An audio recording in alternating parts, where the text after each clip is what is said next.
There we are. What's up, James? Jason, how you doing? Good, man. How are you? I'm all right. I'm all right. Awesome. Well, welcome to Outbound 2.0. Really excited to have you on.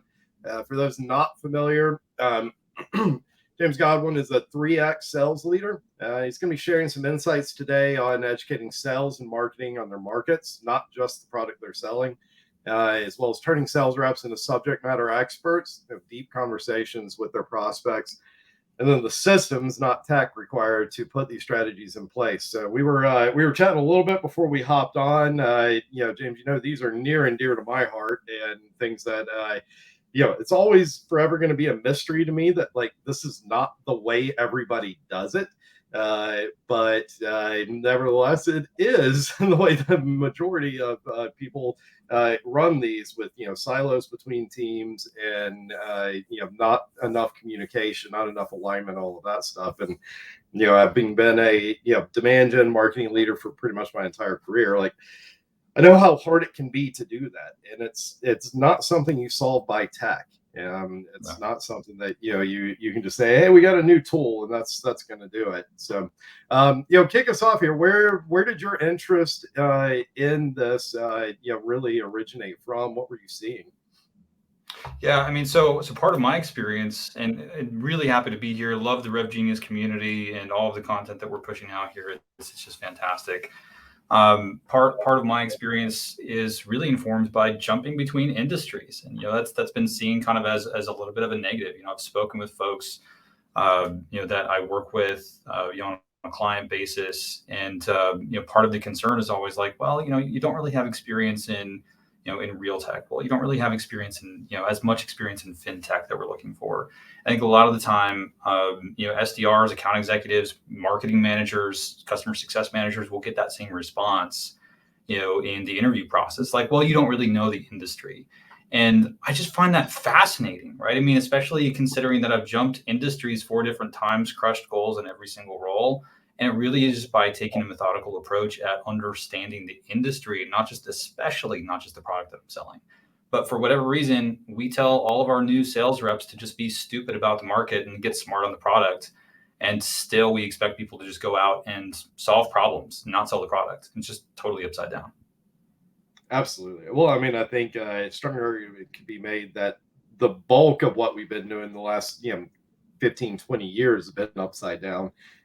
What were the industries that you jumped across? Sure. So, I mean, I could sound like a Johnny Cash song for, I've sold everywhere. Excluding my early, bouncing around between early, entry stage sales positions, ad tech, for sure. So, ad space, ad tech. And then beyond that, really into the publishing space. I've sold into cybersecurity. I've sold into online retail for offering extended warranties at the point of sale. So it's regardless of where you're working, and then real tech a little bit. Regardless of where you're working, the problem is the same. That you've got people who have problems that they aren't aware of. At least if you're selling correctly, right? If you have solid product market fit, it's about solving problems that people didn't even really realize that they existed, and then coming to them with a solution. But how can you contextualize that without really understanding the broader picture? So I like to think about it kind of like a philosophy class. Right? I don't know, Jason, if you took poli sci, right? We're going out into the deep end. Did you ever take any philosophy courses back in the day? I'm laughing because I'm all but dissertation for a doctorate in philosophy, and I'm teaching a business ethics class at UT right now. Nice. So we could go. We could talk about John Locke and the two treatises and go to Oh yeah. town. Right. All right. Let's not for this one, but maybe another day. But it's very similar to that, right? I mean, so if you're ABD, then you've certainly been in the deep end on discourse. Like, how do you learn philosophy? You know. Yeah, I mean, it's exactly the way I run my classes. I mean, it's hey, it's very much a Socratic method of like, hey, let's throw this out here, let's think it through. What's your Right. argument around it? Hey, that's your thought or reaction to it or opinion. Now back it up. Yep. What would you say to me as a devil's advocate relative to this?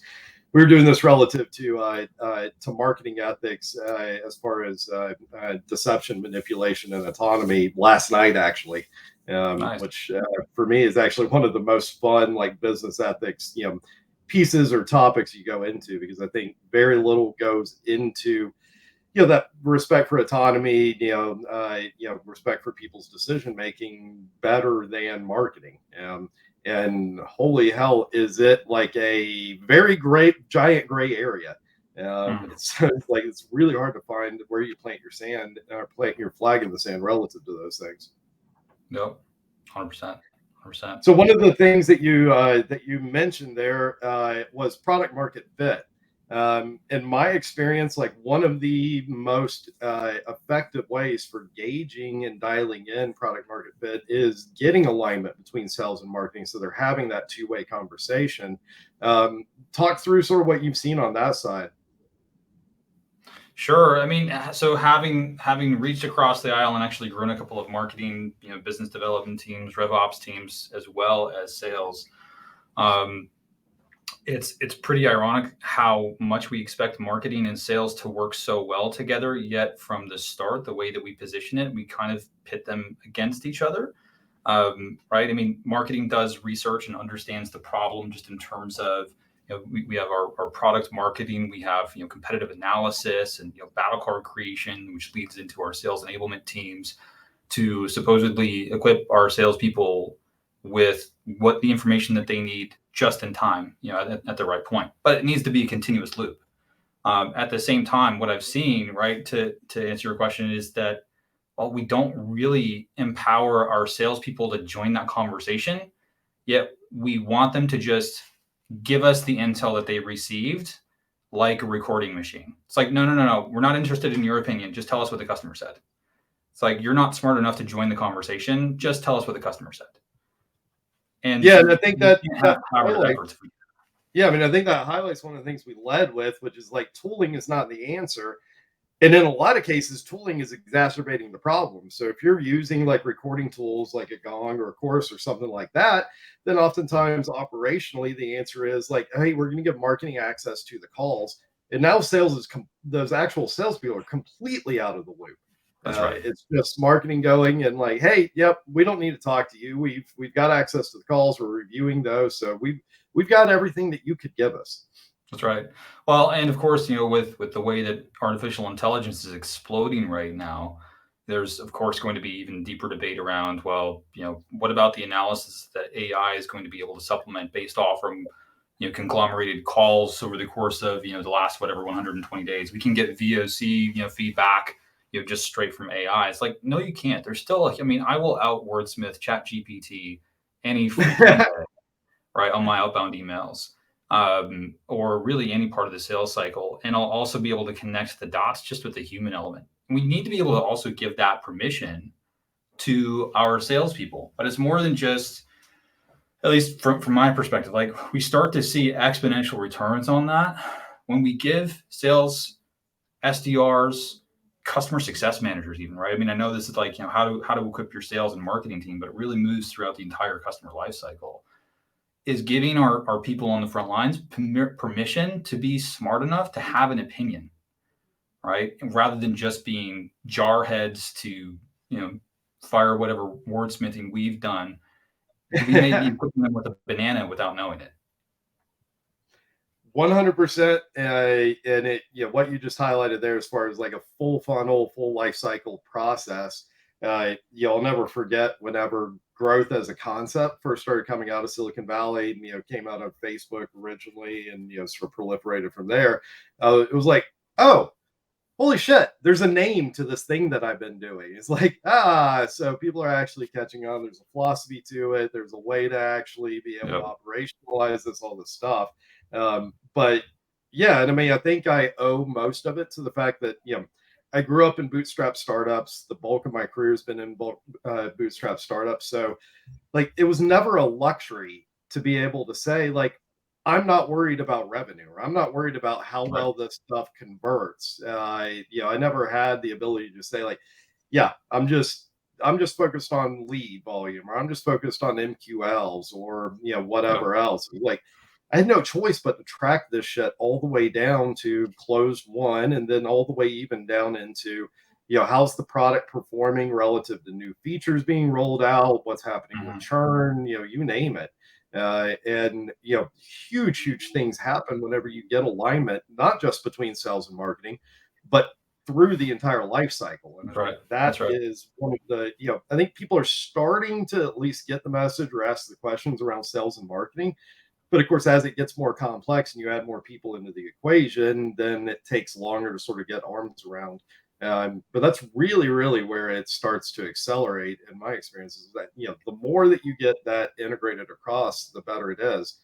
Totally But that agree. speaks to like the complexity of that. Like, how do you tackle the complexity of getting alignment between these different departments and being able to, have people actually track and optimize through the entire life cycle? Yeah, I mean, I think the right answer to that is going to depend on the size and stage of the organization that you're at, not so much the industry. I mean, we already talked about my opinion there, but really, are you aligning the 500 people, or are you aligning 20 people at a seed or a Series A? And either way, I think the answer, at least in different ways, is you start small. You start small. You start simple. Um, and and again, like you've got to slow down. And here come the platitudes, right? You got to slow down to speed up, and slow is smooth, smooth is fast, right? So, but breaking that down into tactics, right? So, like outside of platitudes, um, you have to give people time. Like how much time are we spending training our sales reps and our SDRs and customer success managers on the product, right? A ton. Right? A lot goes into that.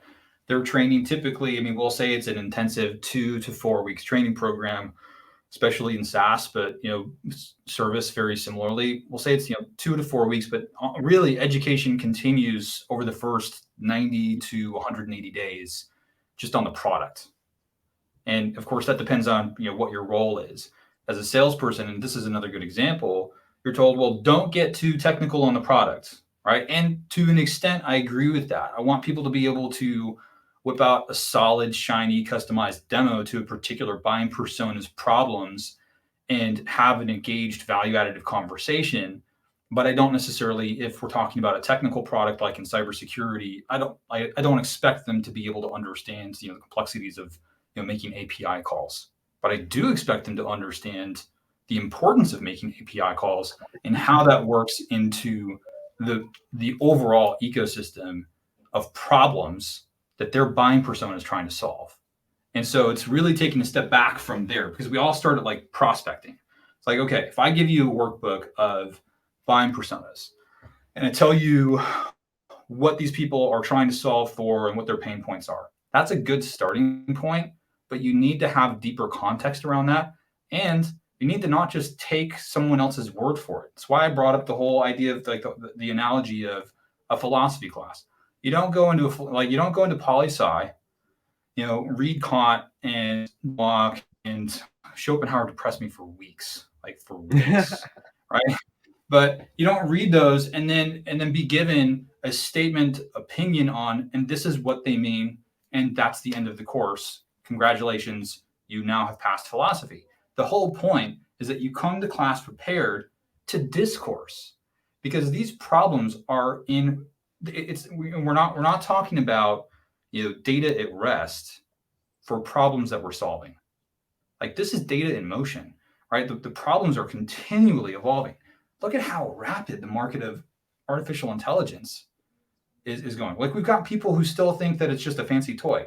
No, people, this this is search engines and internet 2.0, right? So like there's the problems and the solutions that our customers have to solve those problems is rapidly changing. So we have to create a foundation to make the regular discourse of understanding the market that we're selling into a regular part of how we train and how we enable our workforce.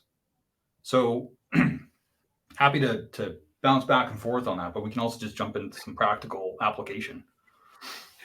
Yeah, no. Before we jump into practical application, I mean, one, you couldn't, preach to me better than talking about start simple. Holy crap! Like you take it down to the most simple, basic thing. You start there, you work out the kinks, you figure out if it's working or not, and then you layer complexity. But you layer complexity only as needed. Like I hammer my teams with this all the time. It's like, all right, what is the most basic thing we're trying to accomplish or solve for? What is the most basic way we can get something out the door around that? And then let's figure out, Yep. did that work? Did it not? Are there lessons to be learned there? And then only then, all right, what's the actual next thing we need to be able to better solve this? And is the effort that it takes to implement that worth the gain that we're looking at there? But, if you start too complex, like not only are you setting yourself up for failure, because it's likely to break down because you've got too many pieces in there, but it's also damn near impossible to figure out what actually caused it to break down. Versus if you're just slowly, methodically adding layers to it, it's like, okay, that new layer is what changed. And it's interacting with something where it in and of itself is broken. And so that's where we need to focus. And so you've got a much more limited number of breadcrumbs you're having to go trace and follow down with. So before we get into like some of the tactical side of it, how do you solve for this at a little bit of a meta level? What's your take on how we wound up in this mess?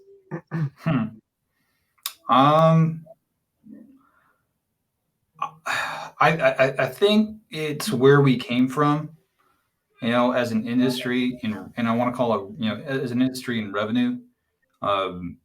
Sales really did used to be a much less technical challenge. I always think that I was born in the wrong, decade. Go back, 50 years, and it would be just like, I don't know, taking candy from a baby just doesn't sound right, because I mean that's just me, right? But something at that level, the art of the profession of sales and marketing, and to your point earlier, I call it revenue marketing. I mean, it's we've come out with like product marketing and brand marketing, and growth marketing. It's revenue marketing. If you're in marketing and you're not focused on the Benjis, then it's not right. But yeah, I mean, I think it's gotten more complex, and not just because of the tech, but because of the advent of information. I mean, it really was only, it's really only in the last decade that the access to information that customers have and prospects have is just mind blowing. It's mind blowing. So by the time you're making it to your customer, they already know who you are. They may actually know who you personally are by the time that you're making it to them. And they know about your products. They know about the competitors. They know about, they've seen previews, which is, universes away from where they would have been even just 5 years ago. And what that causes is really a necessity. It's what customers need, right? Because like that's what sales has always been about. Sales is a helping profession, right? And go givers sell more, and it's by giving to your customers and helping them solve problems. But the problems that they need to solve are now more advanced. They're further along in the buying process. They don't need help with what you can read off from a one-page document, right? They need help thinking. They need help seeing around corners that they didn't see around yet. So to do that, we have to assume that even the jarheads that we put on the front line with the banana, they got to know how to engage in that conversation. Cold email is dead and cold call isn't dead. But if you get someone on the phone who has actually 5 minutes to engage with you, you better be packing value other than just, whatever, objection handling lines or openers that you wrote down, because now you're in a real conversation. And I'm going to measure the value of what your company can bring based off from what your SDR can actually converse with me about in that first 5 minutes. 100%. But we haven't really kept up with that in terms of how we organize as a team. And so the expectations have just moved so much more rapidly than the systems, not the tech, than the systems that we've put in place in order to really make those teams work as a single unit. Yeah, that's one of the things that will forever be a head scratcher for me is how an entire industry in space could think that, hey, the people that are responsible for having the first human conversation with a prospect, let's make those our least experienced salespeople. Let's go hire people straight out of college. They've never had a Right. job before, much less a sales job. That's who we want on the front line having the first conversation with somebody. It's like, really, that who came up with that one? It was like that's the plan. That's what we go do. Right. Well, because it used to be a numbers game, right? So it was about reaching as many people as you possibly can, and about volume, volume, volume. So in order to scale volume, well, I mean, what we tell ourselves is, I don't have time to train 20 BDRs on how to be experts in the market. James, you're kidding me. Like you're nuts. I need to get those folks trained on how to pitch the product, on how to say these 10 things, and then here's their call script, right? We treat SDRs and account executives, especially for inside sales, often like it's a call center. It's just not. And also, Mhm. call centers suck. I mean, really, like, when Yes, was the they last time do. you had a good experience in a call center? That's if you So can even get to a human being. anymore, right? You can't. You can't. I Absolutely. was I was trying to reach I was trying to reach optimum yesterday. Seriously, smashing zero, man. Like I ended up asking ChatGPT, what is the fastest way I can get someone from optimum, a real life human being, on the phone? It's like, hey, it actually worked. I just discovered the Amex concierge service for like trying to book things or like deal with stuff, secure tickets or whatever. And I was like, I'm gonna abuse the hell out of this. It's like, you mean I don't have to go navigate all of this stuff over telephone? That's right. It's like, all right, yep. I'm just gonna call it and have somebody else do that for me. There you go, Absolutely. So man. it sounds Hey, like start life hacks by Jason. I'll follow it. so it sounds like a lot of what you think as far as like the breakdown of what's going on between sales and marketing was sparked by tech and primarily by the tech and both the tech on the internal business side, but even more primarily the tech enabled for the actual customer, the actual prospects, and the amount of information that they have at their fingertips and can get their fingers to. And so in a very real sense, marketers have been moved downstream whether they want to or not, and so they're doing more and more stuff that used to be more under the purview of a salesperson, because the salesperson was involved earlier in that user journey. And so would that be a correct interpretation that that's a lot of what's driven this? Yeah, I absolutely think so. And just our expectations as people, in terms of our day to day experience, right? I mean, a funny conversation, right? Talking about Amex's concierge service, but even shopping on Amazon, right? When you're chatting with someone, you expect the first person out, right? I mean, it is a suboptimal experience if the first person you talk to can't solve your problem. And so think about that, right? Just as like people living our daily lives, just doing the things that we do, right? And that's the same for CEOs or CROs or SDRs. You expect the first person you talk to be able to help you solve your problem. So you're I you're don't picking up the anymore, but phone, you're picking up the phone and calling out, and all you know is the banana that somebody gave you, but the person you get on the other end of the phone could probably bill $1,000 an hour for the meetings that they're on or more, and you can't help them solve their problem. That's a bad experience right out of the gate, right? So I think it really is just expectations, set on it like over time, and we haven't really seen how far down the ocean we've drifted. yeah. No, I mean, one of my biggest pet peeves is having to deal with tier one technical support, because it's like I've run Yeah. systems and revenue ops and stuff like that my entire career. It's like if I'm writing in, it's like it's a real issue. And and then my biggest pet peeve is when I know everything they're gonna ask and need. And in my very first message, I share everything that they need, and then they take me back through having to give them every bit of that piecemeal all over again. My And favorite was that is still what 97% of discovery calls are. yeah. No, I mean, I Right? had one like a month ago, and I wrote in exactly that. Like, gave them screenshots, everything they needed. Took me through that. I need this and this and this. I was like, well, it's up there. Here it is again. And then they looked at it and they're like, nope, nope. I need the real version of this that has the copy that you wanted in the message that was supposed to go out automatically. This doesn't align with what you showed me in settings. I was like, ding, ding, ding. That's exactly why I wrote in. That's right. That's awesome. But Oh cool. man. So yeah, we've clearly established that there's a problem here. And if it was easy to go solve for, then I think more people would hopefully have tackled this.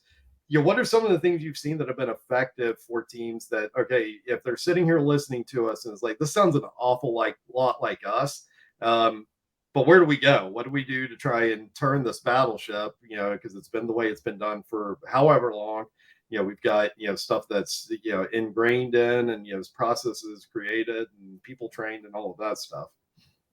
Absolutely. So, I mean, I'm going to go with, again, start small. So this isn't about, enrolling the entire company in a syllabus on discourse. You can't afford to stop the entire ship. Really is about, and I do believe at some point everybody should be able to take your analogous, poli-sci course on whatever market you're in. Again, this is not about the product. It's about the market that you're in, where your buyer personas live and breathe and work every day. So I think step one is getting current and equipping yourself with a couple of publications. It's so let's say you're creating a syllabus, and you can do this whether or not you're an individual SDR. If you've got it's a lot more helpful to do this with at least one other running buddy. So if you are an SDR and you've got another, somebody else, it could be another SDR, it could be a CSM, but really what you're looking for is the opportunity to eventually, very quickly, create scheduled time for discourse. So short story time. I was working with the VP of sales, and we were talking about, we're going through and doing some reviews on some call coaching for some of his reps that week. And we came up on a couple of things that we had come up on for a couple of weeks in a row. And I was like, okay, so, clearly our role play here isn't really super effective. What do we think is missing? And he was, kind of tilted his head, like, role play. I'm like, well, you are doing, role play on this, on a daily basis, right? It's like, well, it's like, when is the last time you did role play? A couple weeks ago. Right. So like for first step, you have to make role play a regular part of how you train. Professionals train every day. You sure as heck better be role playing. And I know like it's going to feel funny at first if this is not part of your daily rhythm, but that's step one. You got to get comfortable practicing before you get on the phone with your customers. All right. So let's just assume that is your prerequisite course to your poli-sci course, right? That we're making the syllabus for, right? Prereq, role play every day, right? Even if it's just one role play. So then you're making a quick syllabus, and there's a couple of things that you're going to put on that list. Super easy. You're going to go for 2 regular publications that you follow. All right, and we're going to get to, well, how do I find those? How do I find those? We'll talk about that. So 2 regular publications. You're going to want 5 most read articles, the things that keep getting passed around in terms of, anytime someone talks about this industry, this is one of the things that they point to. 2 of the most read guides. And then also you want to know, well, what's the lingo, right? You want to make sure that you're staying current and you know how to blend in. If you want extra credit, I would say you want to look for a couple actual books on a topic, because there's going to be gurus anywhere you go, right? Just like we have in sales and marketing. I've got a whole library. I don't really talk about all the books that I've read, but it helps, right, to get outside of your own head and outside of the vacuum chamber of your mind to understand how other people do things. And so that same thing exists in those industries. So that's really your syllabus, right? I mean, in terms of what you're reading, then you need to schedule some time on a regular basis. And I usually start with 5 1-hour discussions. So you want to jumpstart it. All right. So during your first week of actually digging in, then you're going to have 5 1-hour sessions of 5 hours that you're dedicating. That's it, with premeditated questions that you want to talk about with your study partner. I guarantee you your level of preparedness on how you're speaking with your customers or how you're working together with your marketing team, if you're in sales or if you're in customer success, or maybe even just how informed you are creating buyer personas. If you're in marketing, you're going to 10x that just by taking a little bit of time for your first week. And then you schedule one follow-up week after that. And that 1 hour every week after that, as part of your atomic rhythm, that 1 hour is to discuss your current events. All right. So those publications that we talked about at the beginning, you're staying up to speed on that. So you're having interested conversation around like, hey, I saw this article. I definitely want to talk about that. You bookmark it, you come to your 1 hour meeting and you have some discussion and you debate, right? You ply yourself, but without taking practice on applying your intellect on the industry and all of the problems that are being discussed, you're not going to have the right context for what you are bringing to the table for helping your customers solve problems. Yeah, I love the idea of branching out beyond the echo chamber of your specific industry or tool or whatever, and being able to incorporate that in. Other ideas or tactics relative to, well, I mean, let me back up here. So you shared the example of working with was it a VP of sales around this? Yep. And so I would imagine the goal there was to get him leveled up, and then that would be transferred to the team underneath him. Would that be accurate? It was actually to take his 5 most underperforming SDRs and start here. Got it. Right? We get so nose to the grindstone on looking at numbers or objection handling, doing the same thing that we've been doing over and over again. We don't stop to maybe think about some of the fundamentals.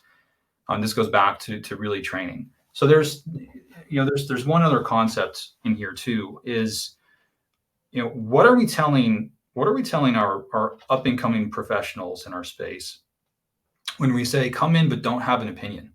Like, what are we communicating to them just psychologically? Like, come in, only say all the things that I taught you to say, don't have an opinion because that doesn't matter. All right, we teach people that they're not smart. Really, like, I don't think that you're smart enough to have an opinion.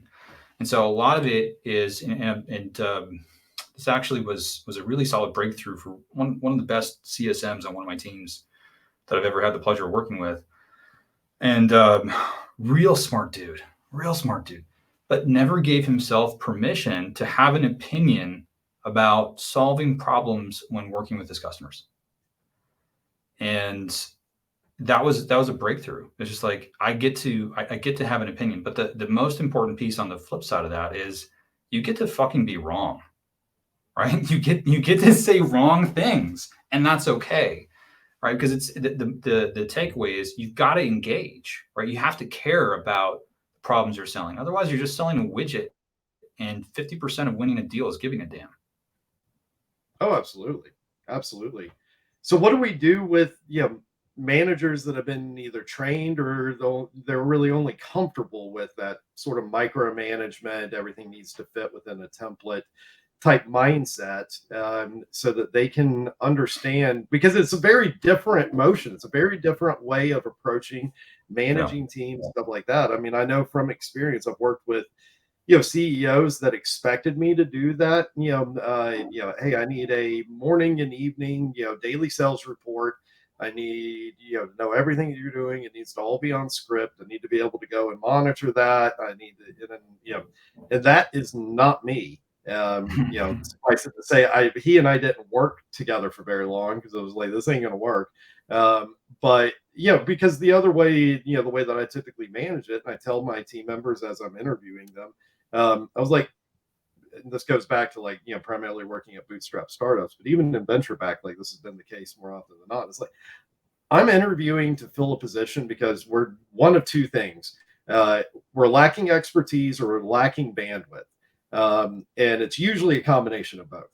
And the implications for that is nobody here has time to hold your hand, spoon feed you, look over your shoulder, whatever. Like, I am hiring somebody, I'm hopefully hiring you to come in here and be the expert when it comes to this piece of the pie that you are expected to manage. And I was like, you're going to be given full autonomy to go execute against that. I fully expect that you're going to make mistakes. All that I ask is that we have tracked and measured what went into that mistake so that we can figure out how that, that happened and learn lessons from it, and that we don't make the same mistake again. It's not saying that we're not going to make a mistake relative to whatever that thing is we're trying to do, because we absolutely are.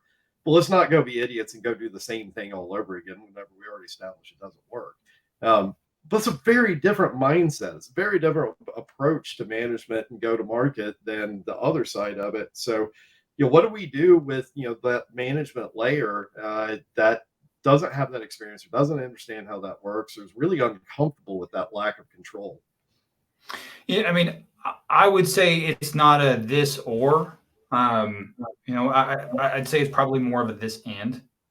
Right. So if you're uncomfortable letting go, it's not that you can't, dig into call scripts and conversion rates and open numbers and, your pipeline velocity. I mean, yeah, I still expect every VP of sales to know all of those metrics cold, right? I mean, it's not like you're not paying attention to that, or VP marketing, right? Depending on the the product model.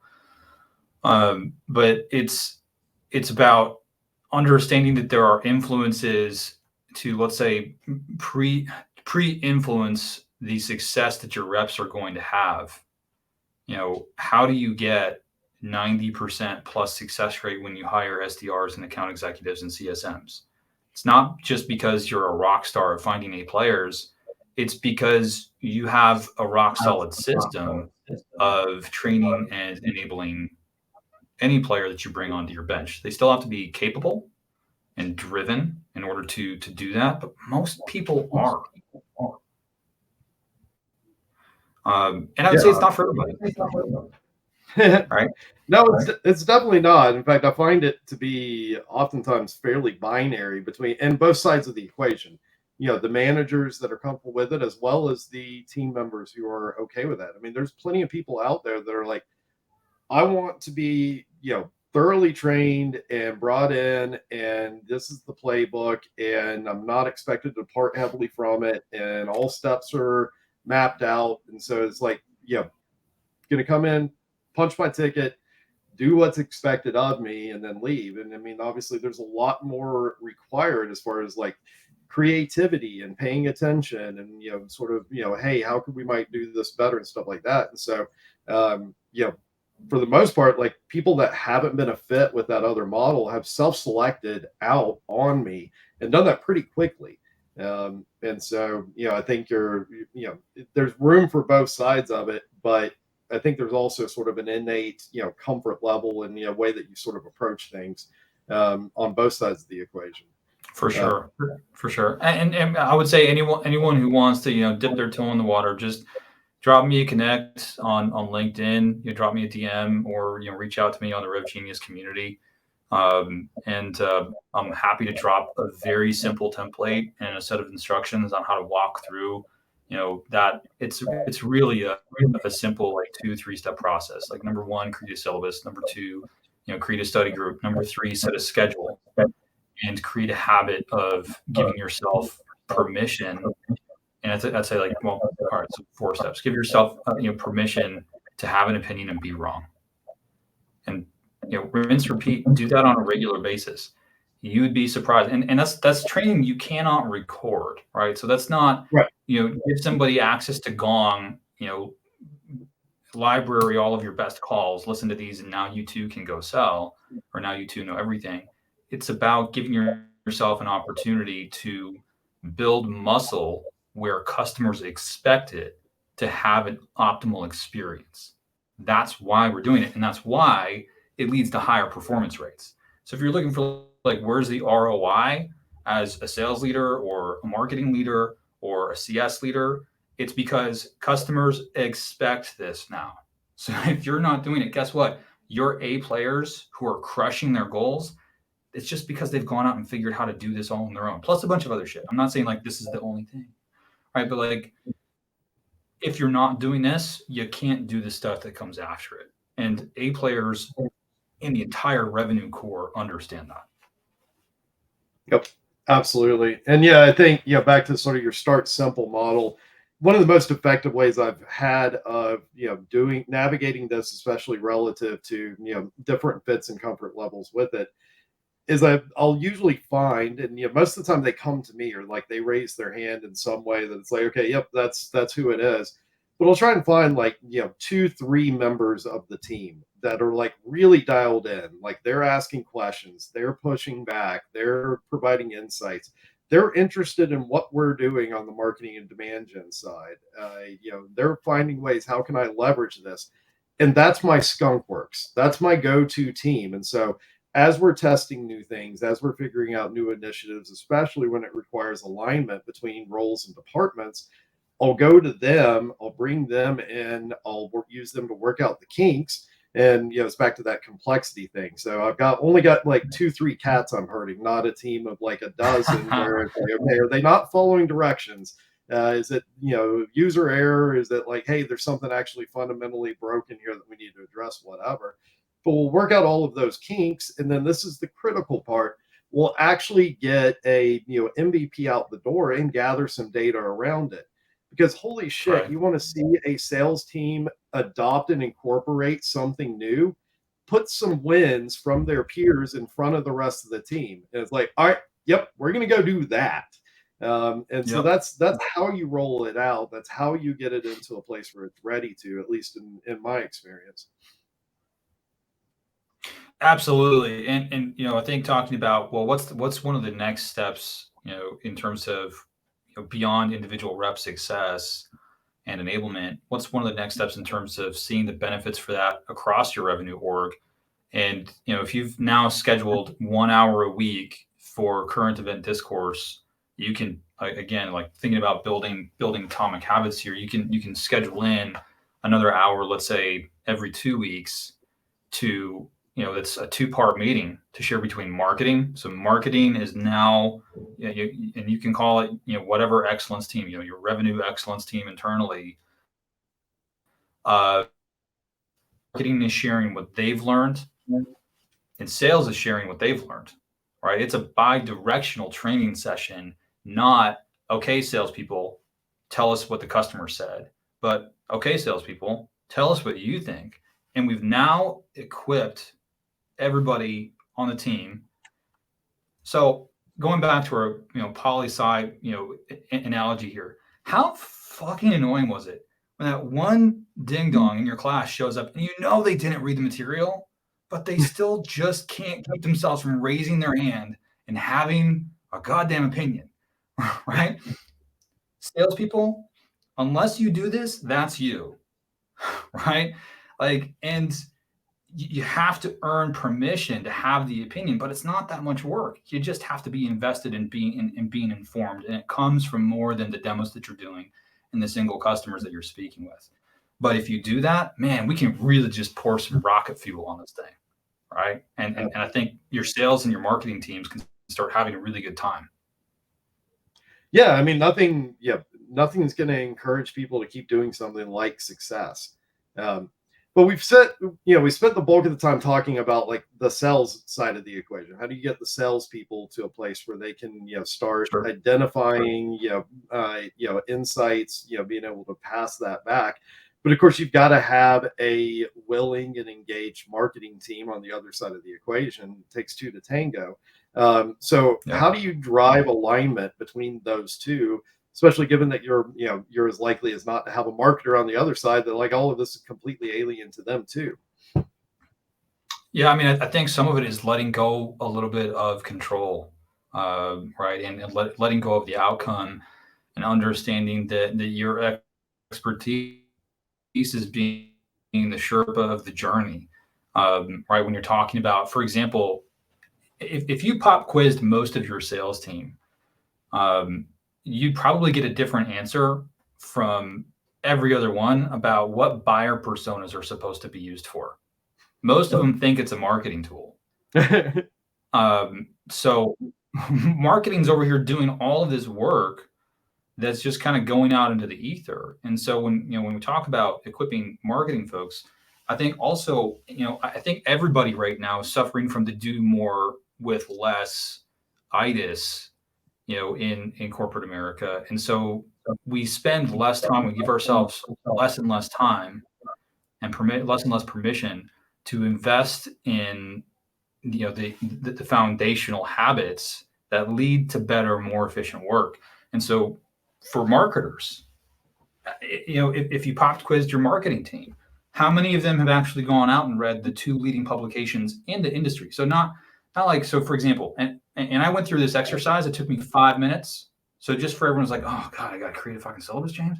It's like, takes you 5 minutes. All right. So here's how you do it. And it's great for marketers too. Because if you pop quiz marketers, how many of them have actually gone through and done this? Step 1. And I know this is funny. I think it's funny. Open up Chat GPT. All right. So step 1. Step 2, you've got a list of questions that you're asking chat, right? I'm just on a first name basis with chat. So you're asking chat, what are some of the online publications most read by, right, targeted persona in industry or targeted persona works, right? Go read those. Right, go subscribe to those, and same thing for books, right? What are the two most read guides consumed by targeted persona in this industry that explain how to be the most successful targeted persona? Go read those books, right? And if you don't like reading, ask chat to provide you a 1-page summary of the book.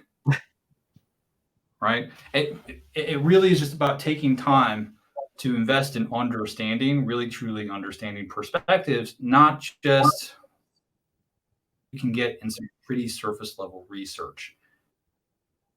And I'm not saying marketers are necessarily once, and then how often do we actually come back to our buying persona? Probably only after our CEO has the next new amazing idea and says, we've got to change our buying persona. And then you go update. Right?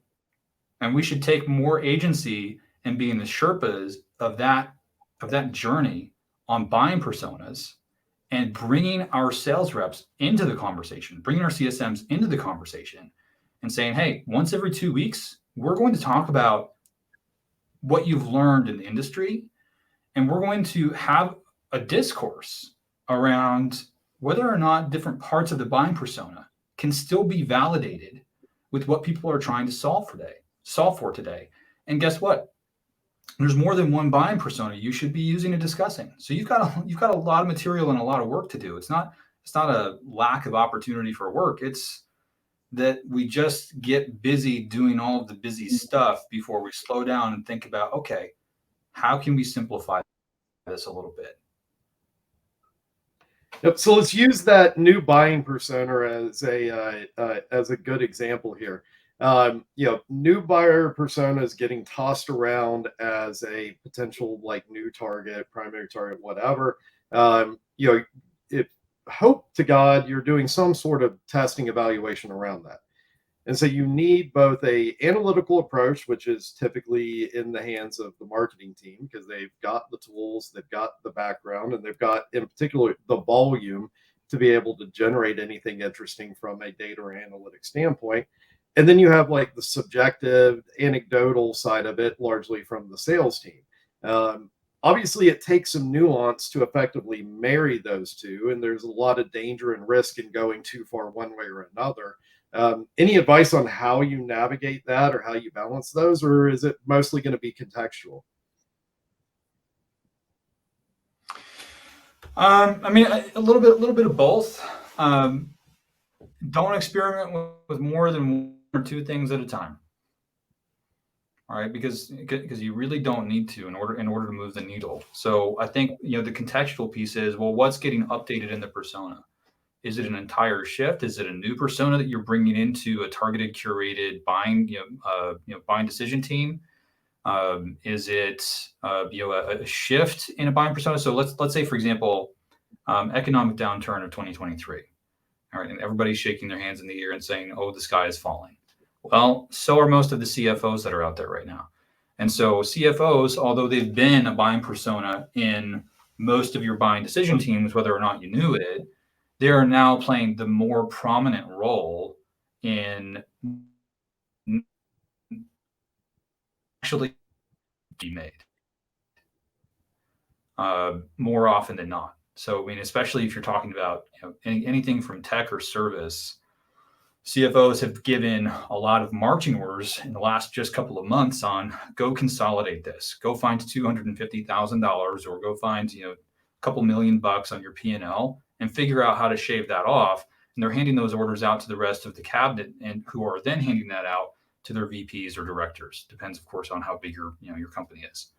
So if you haven't revisited your your financial executive buying persona in terms of where they sit in a targeted buying decision team, then you probably should. But before you do that, go to your 1 hour sesh that you have now scheduled every 2 weeks, and you should have whoever your mid-level or executive sponsor is from marketing there, along with your mid-level or executive sponsor with sales inside of your organization as chaperones. But the people contributing to the discussion need to be your boots on the ground, right? I want my SDRs and I want my AEs participating in that conversation, and that does two things. Number one, it accelerates the flow of real-time knowledge from the front lines.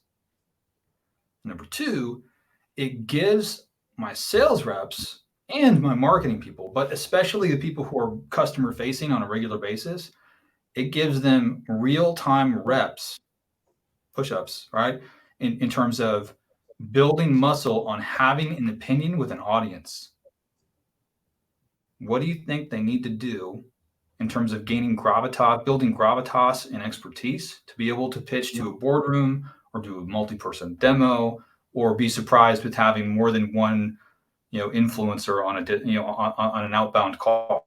It's like, oh, let me loop somebody in. Well, if you don't have any practice with that, that's really tough. And so you're really getting some solid role play out, but also you're accelerating information. You're building a collaborative environment. Like, people are just going to have a better time working there, wherever that happy place is. That they were like, oh, maybe we should do this. And that's just for updating, whatever personas you want on that basis. So as you start to understand that things shift based off from the research that you're doing, add them into the agenda, go into your biweekly meeting, and now you've got great conversation. But you're not going to be as informed as you should be if you're not continuing to consume current information in that marketplace. Because that's a pretty big generalization about CFOs, and I don't know, maybe that's not the case in sneaker land. Cool. So we've got just a few minutes left, and we've got one last question that I want to end with, and then Sure. we can wrap up and let everybody know where to be able to find you and reach out to you. So like we touched on, nothing sells like a new process or a new concept like success. Take us through in a few minutes the best example that whether it's a place you've worked with, somebody that you've trained or consulted with, just something that you heard anecdotally, that where somebody has actually implemented, actualized this, and did it at sort of a world-class level. Sure. I would say, taking the example of a cybersecurity vendor, and working with pretty limited budget in terms of the level of sales talent that they were able to bring through the door, right? At least at first. You've got a headcount model, you have territory, you've got sales folks you need to bring on board, but you don't have the funds in terms of bringing on folks who have, how we typically solve this problem, right? I'm going to go find someone with 10 years of experience in this industry so that they just know what to do. And so, looking at, a different way to solve that problem of implementing the system. One of the things that we started off with was, creating a syllabus, both for current reps on board, but also the new hiring class. And everybody basically got to join in and start having discourse on this. Now, what was interesting, it didn't work for every rep, right? I mean, not everybody's going to be able to keep up, and it's going to start to explode their brains a little bit when they start solving problems about, identity access management, or cloud access security brokering, or encryption, or all this stuff that you need to think about as a chief information security officer if you're selling cybersecurity SaaS. But gosh, even if they were behind, if they didn't sound 10 times more prepared going into every single call, yeah,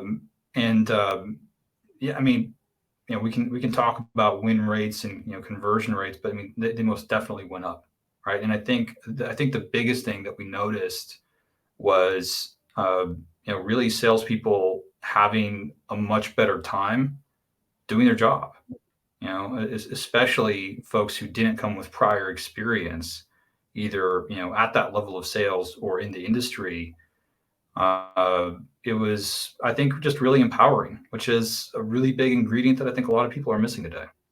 So it was huge. It was a fun time. And seriously, if we're not having fun in sales, marketing, or customer success, then we're in the wrong job. Right. What are we doing here? Especially if Right. you're in the startup space, like I have to remind myself all the time, this is where I want to be, because it's a lot of effort. It's a lot of hours, and it ain't easy. And so, if you're wanting to come in and just do something repetitively, whatever, you may want to look at, more corporate America, climb the ladder side of things. Otherwise, you really should be having fun if you're making this choice. All right, cool. We're up against the hour here. To wrap things up, where can people find you? LinkedIn is the best place to find me. You can drop me a connection request, shoot me an email. I typically respond to that. I post every morning at 7:57. So you can find me there Monday through Sunday, and posting my unpopular opinions. I will engage with you here if you want to comment. And also you can reach me at james@revcorps.com. That's James at RevCorps.com.